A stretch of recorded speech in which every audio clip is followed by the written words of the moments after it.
Baik, Assalamualaikum warahmatullahi wabarakatuh. Halo semuanya, perkenalkan nama saya Triana Wanti dengan NIM 230211170. Di sini saya akan membuat video pembahasan mengenai bab 4 yang dimana subjudul ini adalah mengapa manusia harus berkomunikasi. Pembahasan ini diambil dari buku Komunikasi Antar Pribadi karya Dr. Alo Liliweri. Nah, mari langsung ke sebabnya ya teman-teman. Pada sebab pertama dalam buku ini menjelaskan mengapa manusia berinteraksi dan berkomunikasi. Nah, sebelum itu aku mau ngejelasin nih sedikit mengenai mengapa manusia harus berkomunikasi dan berinteraksi. Pada dasarnya manusia adalah makhluk sosial atau makhluk yang tidak bisa hidup sendiri. Nah, itu adalah rangkaian singkat mengapa manusia harus berinteraksi dan berkomunikasi. Nah, sebelum itu kita ke definisi komunikasinya sendiri ya teman-teman. Nah, komunikasinya sendiri adalah proses dinamis di mana manusia berusaha untuk berinteraksi internal dengan orang lain melalui penggunaan simbol. Simbol-simbol di sini simbol-simbol yang sudah disepakati. Salah satu simbolnya adalah aku mau ngasih contoh kayak misalnya lampu merah. Nah, lampu merah kan tidak ada bacaan kita sebagai pengguna motor harus atau pengguna mobil harus berhenti. Nah, tetapi dengan kita mengetahui simbol tersebut karena sudah disepakati, nah, maka pengguna motor dan pengguna mobil ini pasti berhenti gitu. Nah, selanjutnya komunikasi ini memiliki banyak manfaat. Nah, yang pertama adalah komunikasi dapat mengumpulkan informasi tentang orang lain. Maksudnya, kita dapat mengetahui atau belajar dari tentang orang lain. Nah, selanjutnya ada komunikasi seseorang untuk memenuhi kebutuhan interpersonalnya. Maksudnya, kan nih manusia kan tidak bisa untuk hidup sendiri atau makhluk kita kan sebagai makhluk sosial. Nah, ketika kita merasa sedih, kita merasa gelisah, kita kan pasti membutuhkan sebuah percakapan dengan orang lain, sebuah interaksi dengan orang lain untuk memberikan rasa kenyamanan, untuk memberikan rasa kehangatan. Nah, selanjutnya ada komunikasi membentuk identitas pribadi.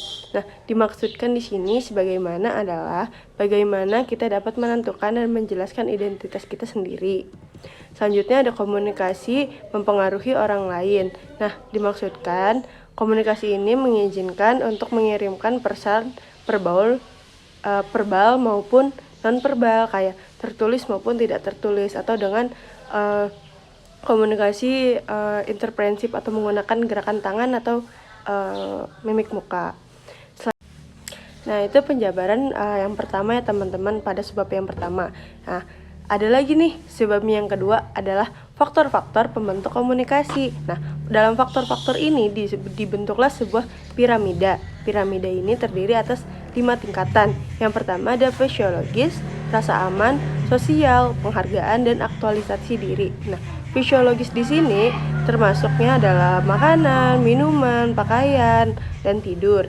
Rasa aman meliputi kayak keamanan, keteraturan, dan kestabilan. Rasa sosial ini meliputi ada relasi, ada keluarga, ada sahabat. Nah, terus kayak penghargaan di sini adalah kayak pencapaian, status, tanggung jawab, dan reputasi. Nah, selanjutnya ada yang paling atas itu adalah aktualisasi diri. Aktualisasi di sini adalah kayak pengembangan diri, pemenuhan biologi, dan lain-lainnya. Nah, tadi kan kita sudah membahas 2 subbab ya teman-teman. Yang pertama ada manusia harus berinteraksi dan berkomunikasi. Yang kedua adalah faktor-faktor pembentuk komunikasi. Nah, selanjutnya ada subbab yang ketiga yaitu ada beberapa teori mengenai manusia antar pribadi. Yang pertama adalah yang paling kita sering dengar mungkin sebagai anak ilkom atau ilmu komunikasi, yaitu ada teori self disclosure yang dibuatkan oleh Johari yang memiliki 4 kuadran dan 4 area. Yang pertama, area pertama adalah area terbuka, yang kedua adalah area tertutup, yang ketiga adalah bil sport atau area buta, yang keempat adalah area tidak dikenali. Nah, dalam area-area tersebut memiliki 4 tanggapannya masing-masing gitu. Yang pertama ada area terbuka.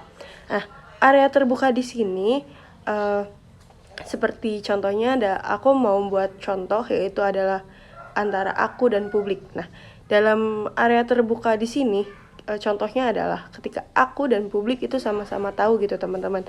Jadi kayak nama aku siapa. Nah, kayak nomor WA mungkin yang ada di grup. Nah, itu kan kita sama-sama tahu ya teman-teman. Nah, itu adalah contoh dari area terbuka.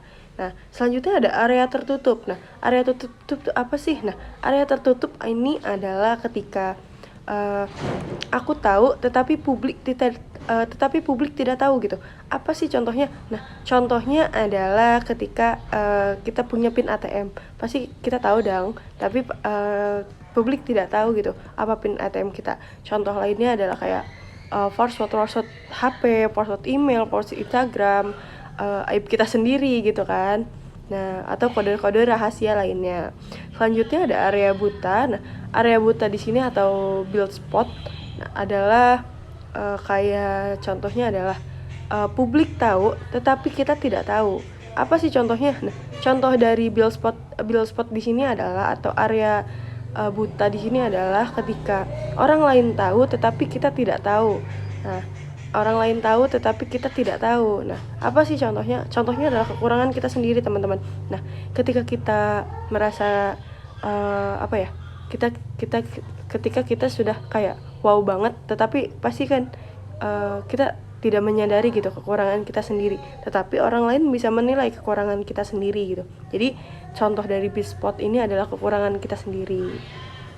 Yang kita tidak sadari kalau kekurangan kita sendiri itu apa sih gitu. Nah, selanjutnya ada area tidak dikenal atau you know. Nah, area tidak dikenal di sini tuh contohnya adalah aku dan publik tidak sama-sama tahu. Aku dan publik tidak sama-sama tahu. Jadi kayak misalnya kapan aku sakit, atau aku sakit apa, atau kapan orang melahirkan. Jadi kan kayak aku nggak tahu nih kapan aku sakit gitu, dan orang lain pun nggak tahu kalau aku sakit, atau aku nih nggak tahu aku nih sakit apa, tapi dan orang lain pun tidak tahu kalau aku sakit apa kalau kita tidak ngeceknya bareng-bareng gitu kan.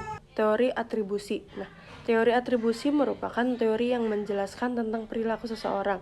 Nah, contohnya apa sih? Nah, contohnya aku mau ngasih contoh satu ya teman-teman. Nah, contohnya adalah kayak ketika kita sedang presentasi, ketika kita sedang melihat orang sambutan. Nah, kita kan dihadapkan dengan orang tersebut. Jadi kita bisa melihat perilaku apa yang dia lakukan.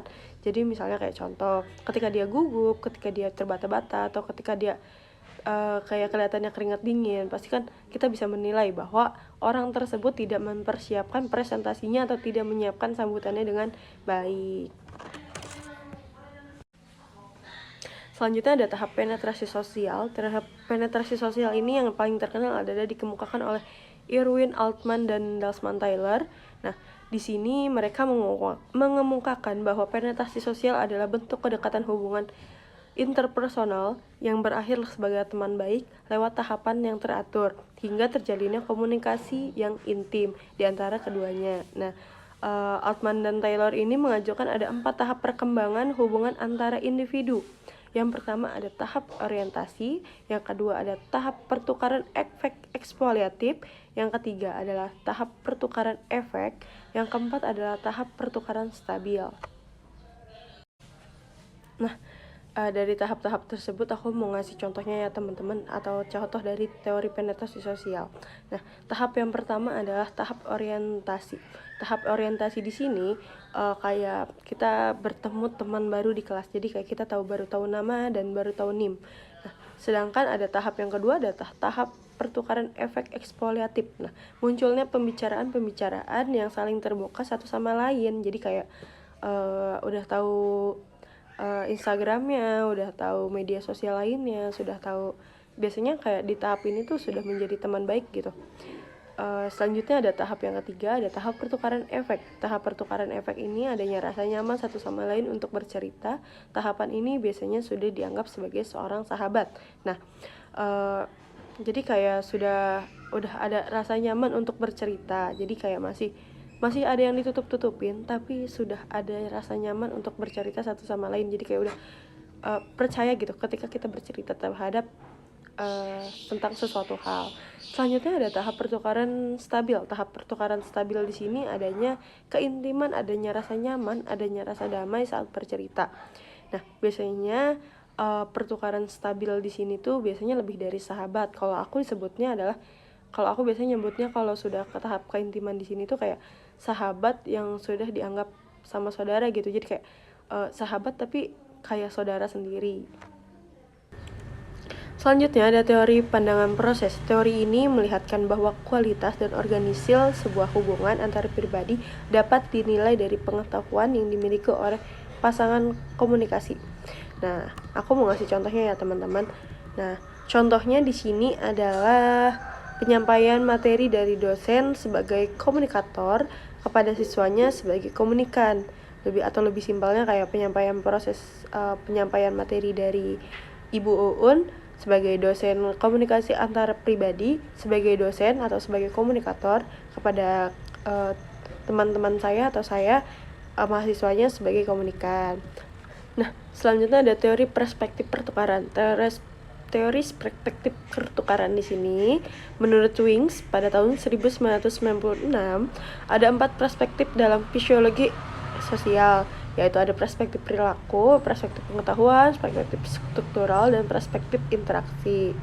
Nah, kalau menurut saya di sini yang sudah saya baca, jadi teori perspektif di sini adalah memilih untung ruginya ketika kita memilih suatu dalam perlingkungan gitu. Jadi aku mau kasih contohnya aja sih, kayak contoh pertukaran teori perspektif di sini adalah kayak kita memilih teman. Nah, kalau misalnya kayak teman di sini merugikan, nah jadi kita tinggalkan gitu. Jadi lebih ke apa ya? Dalam memilih teman, tinggalkan teman yang merugikanmu. Lebih kayak gitu sih. Jadi kayak memilih jadi kayak apa ya? Tidak mau rugi gitu.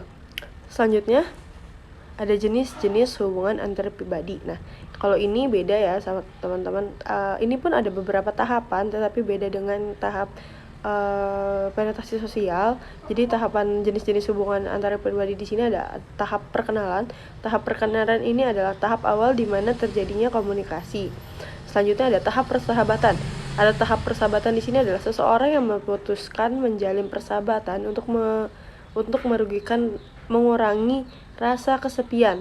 Selain itu, manusia membutuhkan gotong royong, semangat dikala sedih. Jadi kayak tahap persahabatan di sini tuh lebih ke kita akan membutuhkan seseorang gitu. Selanjutnya ada tahap keakraban dan keintiman. Sangat identik dengan sahabat atau kayak teman, karib, ada close friend kayak gitu. Selanjutnya ada tahap suami dan istri. Nah, tahap suami dan istri di sini dianggap hubungan yang unik. Selanjutnya ada tahap yang namanya tahap tahap orang tua dengan anak gitu. Komunikasi yang terjalin antara orang tua dan anak dengan terikat dalam suatu hubungan keluarga. Selanjutnya ada tahap hubungan persaudaraan. Ini merupakan tahapan terakhir atau tahap hubungan persaudaraan di sini adalah komunikasi yang terjalin antara adik dengan kakak yang terikat dalam satu keluarga. Nah, mungkin teman-teman itu saja yang dapat saya sampaikan mengenai video pembahasan yang saya bahas. Di sini yang saya bahas adalah bab 4 mengenai manusia berinteraksi dan berkomunikasi yang diambil dari buku Komunikasi Antar Pribadi karya Dr. Alo Wili MS. Sekian penjabaran dan video pembahasan dari saya. Kurang lebihnya mohon maaf. Wabillahi taufiq wal hidayah. Wassalamualaikum warahmatullahi wabarakatuh. Sampai jumpa di video pembahasan lainnya.